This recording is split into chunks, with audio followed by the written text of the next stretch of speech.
In this video, I'll show you how to fix the Cash App Bitcoin withdrawal canceled for your protection issue, step by step. Start by opening Cash App and going to the home screen. Tap the Activity tab in the bottom right corner. It's the small clock icon. Here, you'll see all your recent transactions.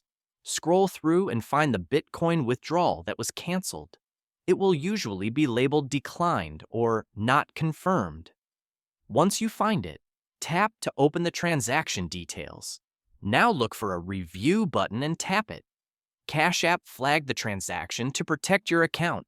You'll now be asked to confirm whether you authorize the withdrawal. Follow the prompts. This may include confirming your identity, entering a code, or answering a security question.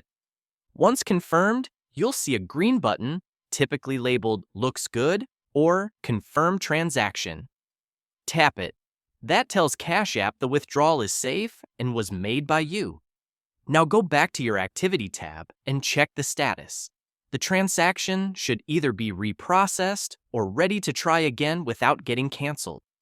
This process removes the block and tells Cash App not to flag future withdrawals from your account. And that's how to fix the Bitcoin withdrawal cancellation issue on Cash App.